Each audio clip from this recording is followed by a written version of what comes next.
تو حضرت ابو بکر صدیق رضی اللہ تعالیٰ عنہ کی جو خلافت ہے وہ بالاجماع تھی، یعنی تمام بڑے بڑے صحابہ وہ اس بات پر متفق تھے کہ نبی کے بعد جو خلیفہ ہے وہ ابو بکر کو ہی ہونا چاہیے۔ بالکل۔ جب تھک جائیں تو بتا دیجیے گا، اور بھی ہیں ہمارے پاس اسٹوڈینٹس۔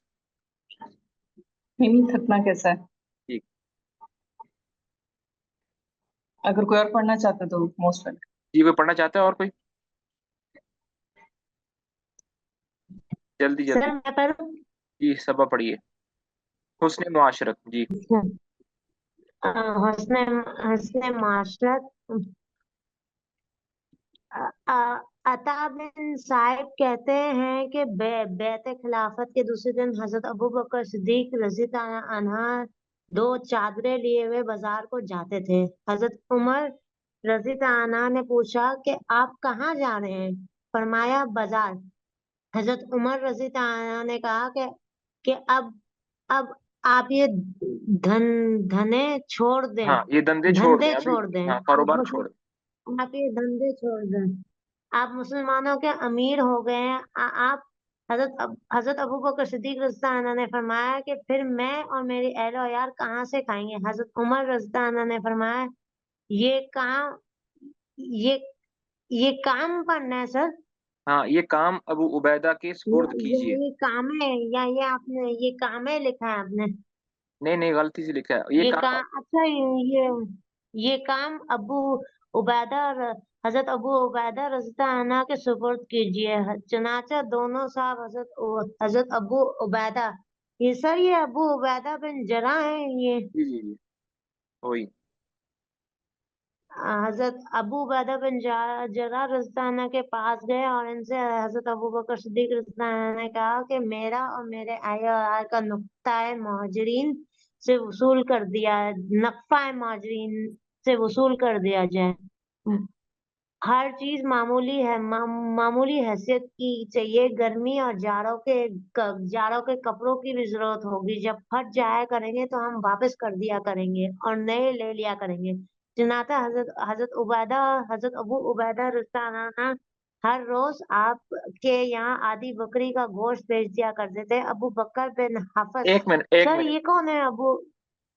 یہ جو اب جی آپ لوگوں کو لگ رہا ہوگا کہ روز آدھی بکری کھاتے تھے ابو بکر، ہم تو عید پہ کھاتے ہیں بھئی۔ آدھی بکری سے مراد یہاں پر آدھی بکری تو ہے لیکن پورے خاندان کے لیے ہے، صرف ایک شخص کے لیے نہیں ہے، ٹھیک ہے نا؟ جی سر۔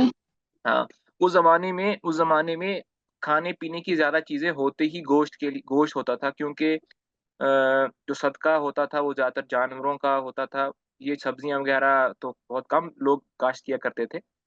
تو جو امیر ہوتا تھا یا جو صدقے کا مال ہوتا تھا وہ بیت المال سے جایا کرتا تھا، اور بیت المال میں لوگ کیا جمع کرواتے تھے؟ صدقے کے اونٹ، بکریاں، گائے، اس طرح کی چیزیں۔ تو ظاہری بات ہے اب بیت المال میں وہی چیزیں ہیں تو بکریاں ہی جانی ہیں، اور یہ بھی مطلب پورے خاندان کے لیے، ان کے بچوں کے لیے، پوتوں کے لیے، جو پورا ایک خاندان ہوتا ہے، ایک گھر کے لیے نہیں، خاندان کے لیے۔ چلیں آگے۔ سر یہ ابو بکر بن حفص، ان کا مجھے پتہ نہیں ہے کون ہے یہ، ابو بکر بن حفص یاد نہیں ہے کون ہے۔ فرماتے ہیں کہ حضرت ابو بکر نے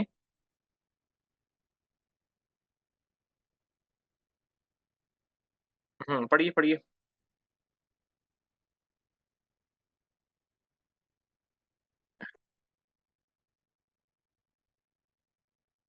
میری آواز آ رہی ہے؟ چلیں کوئی اور پڑھ دے جلدی سے، جی آ رہی ہے۔ اور پڑھ دے کوئی،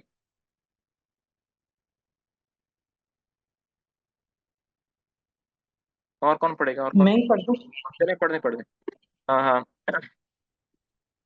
ابو بکر کہتے ہیں، جی ابو بکر بن حفص ابو بکر بن کے انتقال کے وقت حضرت عائشہ سے فرمایا کہ مسلمان کے کام کے کرنے کی اجرت میں نے کوڑی پیسے کا فائدہ حاصل نہیں کیا، سوائے اس کے کہ موٹا جھوٹا خواب پہن لیا۔ اس وقت مسلمان کا تھوڑا یا بہت کوئی مال سوائے اس حبشی غلام، اونٹنی اور پرانی چادر کہ میرے پاس نہیں ہے، جب میں مر جاؤں تو ان سب کو عمر رضی اللہ تعالیٰ عنہ کے پاس بھیج دینا۔ ہم، حضرت حسن بن علی